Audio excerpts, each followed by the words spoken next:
राधे राधे। आज एक बहुत ही सुंदर विषय को लेकर उपस्थित हुई हूं। विषय है भाग्य या कर्म।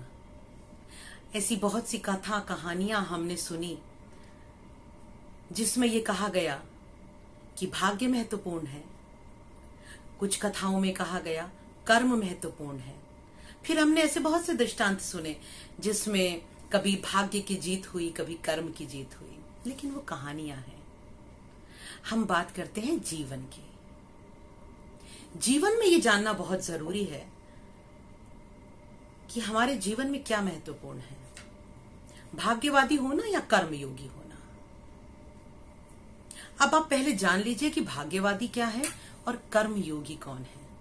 लेकिन प्लीज जानने से पहले बहुत जरूरी है कि आप चेक कर लीजिए मेरा चैनल सब्सक्राइब किया है या नहीं, क्योंकि मेरे चैनल से आप जान पाएंगे जीवन के उन प्रश्नों के उत्तर जो कई बार अपने आसपास हमें नहीं मिलते। अगर सब्सक्राइब आपने कर दिया है मेरे चैनल को तो फिर फटाफट से शेयर कर दीजिए, क्योंकि अच्छी बातें जितनी दूर तक पहुंचेंगी उतना अच्छा प्रभाव फैलाएंगे। और वीडियो पसंद आए तो प्लीज लाइक जरूर कीजिएगा, और मन में प्रश्न कोई हो तो फटाफट से कमेंट कर दीजिएगा। अगर मेरी बात अच्छी लगे तो भी बताइएगा जरूर, क्योंकि जब आपके कमेंट्स मुझे मिलते हैं ना तो मेरा मनोबल बढ़ जाता है और फिर नए वीडियोस बनाने के लिए उत्साह पैदा होता है। तो चलिए बात करते हैं भाग्य और कर्म की।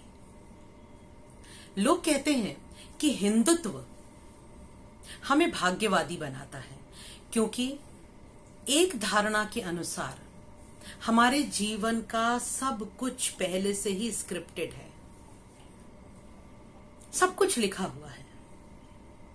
तो फिर कुछ आलसी, निकम्मे, निष्क्रिय लोग ये कह सकते हैं कि जब सब कुछ लिखा हुआ है तो फिर हम मेहनत क्यों करें, हम काम क्यों करें, सब कुछ तो मिल ही जाएगा।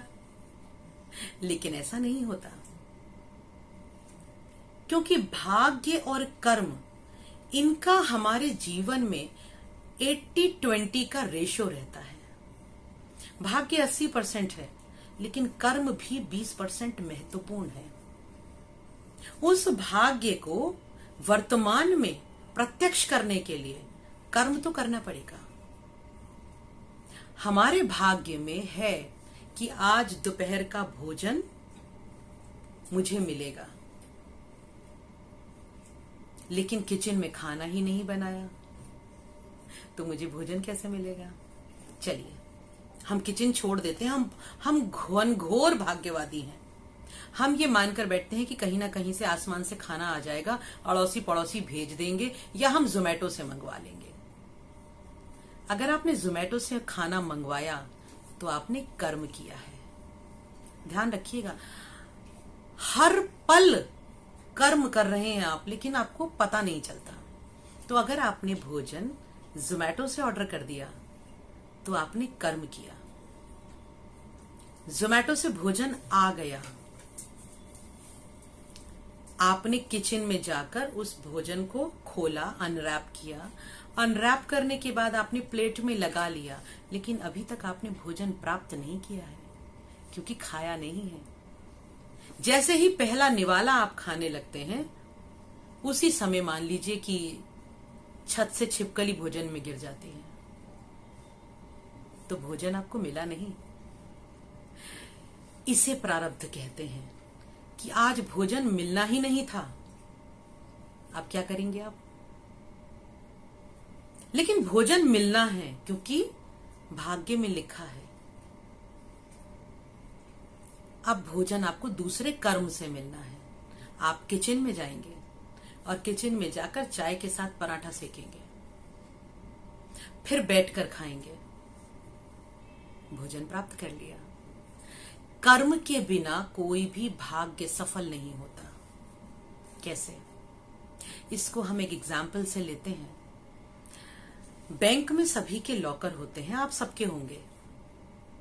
तो उस लॉकर को मानिए हमारा जीवन।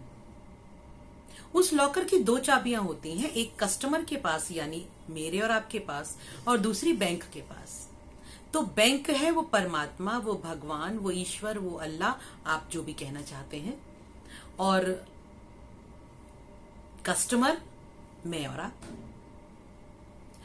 अब बताइए कि आपको बैंक में रखा हुआ, लॉकर में रखा हुआ अपना कैश, जेवर, डॉक्यूमेंट्स, प्रॉपर्टी, ये सब कुछ प्राप्त करना है, तो क्या सिर्फ बैंक की चाबी लगने से आपको प्राप्त हो जाएगा? नहीं प्राप्त होगा। बैंक की भी चाबी लगेगी और फिर जो आपके पास कर्म की चाबी है वो भी लगेगी, तब लॉकर खुलेगा और जीवन के जो सुख है, जो शांति है, जो सफलता है, वो आपको प्राप्त होगी।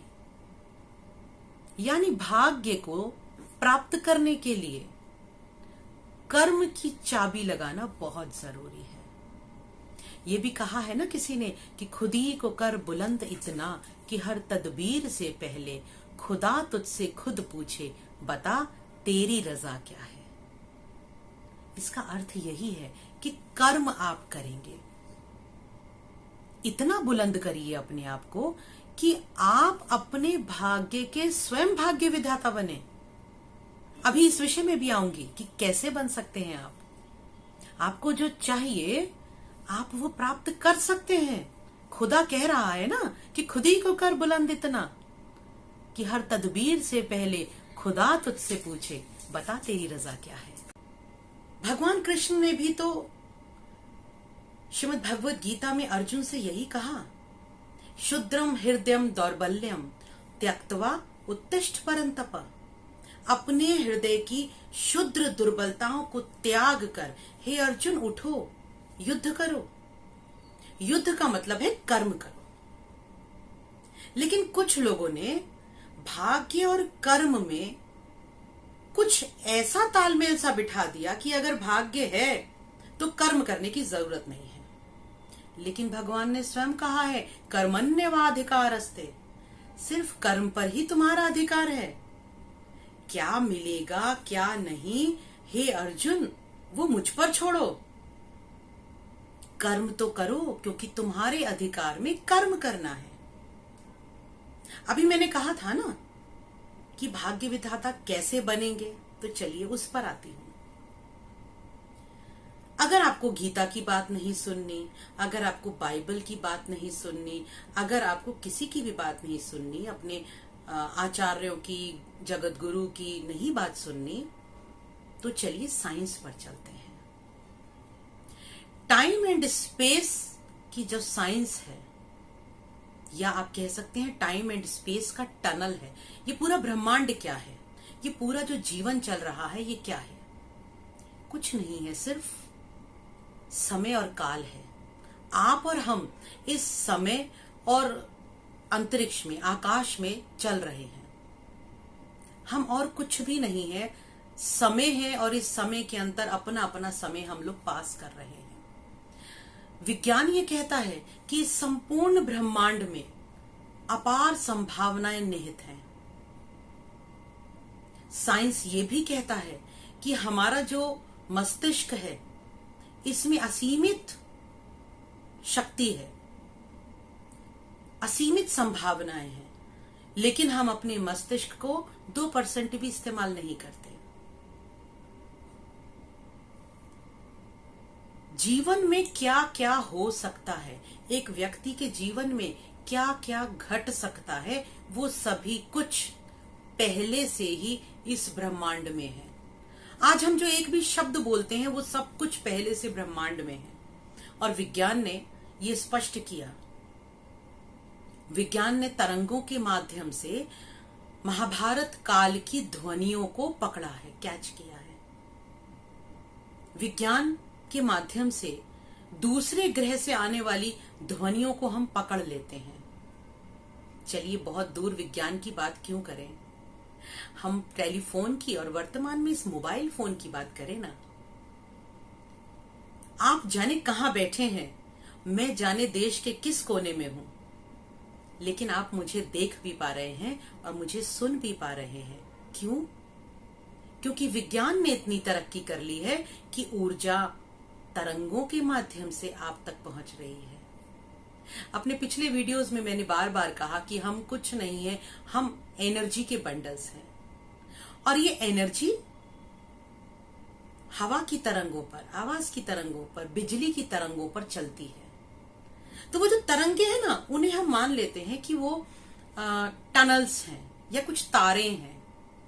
तार होती है ना, वायर्स, हम मान लेते हैं कि वो तारे हैं या वो टनल्स हैं। हम उनको एक नाम देंगे, टनल्स। आध्यात्मिक क्षेत्र में टाइम एंड स्पेस टनल्स कहते हैं। तो इस संपूर्ण ब्रह्मांड में, इस संपूर्ण टाइम एंड स्पेस में विभिन्न प्रकार की टनल्स हैं। विभिन्न टनल्स का अर्थ हुआ विभिन्न संभावनाएं हैं। आप जो भी विचार कर सकते हो, उस विचार का क्या रूप बनेगा, क्या प्रतिफल होगा, वो एक संभावना है और वो संभावना इस ब्रह्मांड में उपस्थित है।